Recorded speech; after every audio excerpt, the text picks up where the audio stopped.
اعوذ باللہ من الشیطان الرجیم بسم اللہ الرحمن الرحیم قال انک لن تستطیع معی الصبر صدق اللہ العظیم رب اشرح لی صدری ویسر لی امری واحلل عقدۃ من لسانی یفقہوا قولی رب یسر ولا تعسر وتمم بالخیر آمین یا رب العالمین۔ آج کے لیکچر میں ہم انشاءاللہ تعالیٰ سورۃ الکہف کی ایک مختصر سی آیت نمبر 67 جو آپ سکرین پہ لکھی دیکھ رہے ہیں گرامیٹیکلی انالائز کرنے کی کوشش کریں گے۔ آیت میں وقف کی کوئی علامت نہیں ہے اور آیت کو ہم ایک ہی حصے کے تحت جو ہے وہ گرامیٹیکلی انالائز کریں گے۔ تو پہلا لفظ اس میں قالا فعل ہے، فعل ماضی معروف واحد مذکر غائب کا صیغہ ہے۔ اگلا لفظ انا حرف ظروف مشبہ بالفعل ہے اور اس کے ساتھ جو کاف آپ کو نظر آ رہا ہے وہ ضمیر منصوب متصل واحد مذکر حاضر کی لگی ہوئی ہے۔ لن جو ہے یہ حرف نفی و استقبال و نصب ہے، یعنی فعل مضارع سے پہلے آتا ہے اور فعل مضارع کو منصوب کر دیتا ہے۔ تو فعل مضارع آگے آپ کو تستطیع نظر آ رہا ہے۔ تا واو اور عین اس کے حروف مادہ ہیں، باب استفعال سے استعمال ہوا ہے۔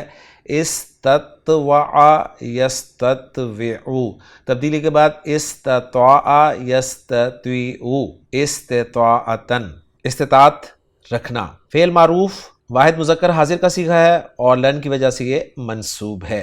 معیہ میں مع جو ہے یہ ظرف ہے اور یا جو ہے ضمیر مجرور متصل واحد متکلم کی ہے اور اس ضمیر کی ڈیمانڈ کی وجہ سے مع میں عین پر زیر جو ہے وہ لگی ہوئی ہے اور یہ جو ضمیر ہے واحد متکلم کی اس پہ ہم جانتے ہیں سکون کی علامت بھی آتی ہے اور زبر بھی آتی ہے، تو یہاں پر آپ زبر دیکھ رہے ہیں۔ اور آخری لفظ اس آیت کا وہ ہے صبرن، جو کہ صبر کے معنی میں استعمال ہوتا ہے۔ الحمدللہ جی، الفاظ پہ بات مکمل ہو گئی ہے۔ اب الفاظ کو جوڑ کر جملہ بناتے ہیں۔ قالا فعل با فاعل، ہوا ضمیر مرفوع متصل اس کا فاعل ہے، کیونکہ آگے ہمیں کوئی مرفوع اسم نظر نہیں آ رہا۔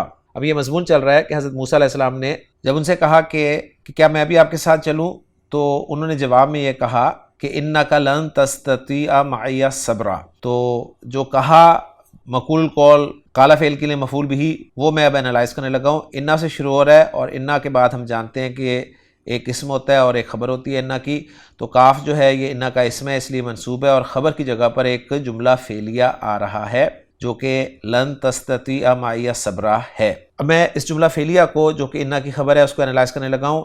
لن حرف نفی بات کر چکے ہیں ہم اس پہ، تستطیع فعل با فاعل ہے، انت ضمیر مرفوع متصل اس کا فاعل ہے، معیہ جو ہے یہ ظرف اور مضاف الیہ ہو کر یہ متعلق ہو جائے گا تستطیع فعل کے، اور صبرن جو ہے وہ مفعول بھی ہے تستطیع فعل کے لیے۔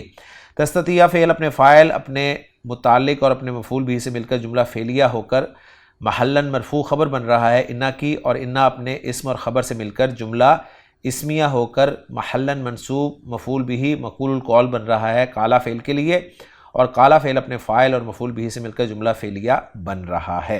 اپنے الفاظ میں ترجمہ کرنا چاہیں ہم اس حصے کا یا اس آیت کا تو کچھ یوں بنے گا، قالا انہوں نے کہا انک لن تستطیع معی الصبر، بے شک آپ میرے ساتھ صبر نہیں کر سکیں گے، یعنی ہرگز صبر نہیں کر سکیں گے۔ تو الحمدللہ جی ہماری ورکنگ مکمل ہو گئی ہے۔ محمود صافی صاحب کی ورکنگ کے ساتھ اپنی ورکنگ کو ہم میچ کر لیتے ہیں اور اب آخر میں ہم اس آیت کا اتھینٹک ترجمہ دیکھتے ہیں۔ اس کا ترجمہ کچھ یوں کیا گیا ہے، قالا اس نے کہا انکا بے شک تو لن تستطیع معی صبر میرے ساتھ ہرگز صبر نہ کر سکے گا۔ تو الحمدللہ جی آج کے لیکچر میں سورۃ الکہف کی ایک مختصر سی آیت نمبر 67 ہم نے گرامیٹیکلی انالائز کر لی ہے۔ انشاءاللہ تعالیٰ اگلے لیکچر میں اگلی آیت کے ساتھ آپ سے ملاقات ہوگی۔ سبحانک اللہم و بحمدک، اشہد ان لا الہ الا انت، استغفرک و اتوب الیک۔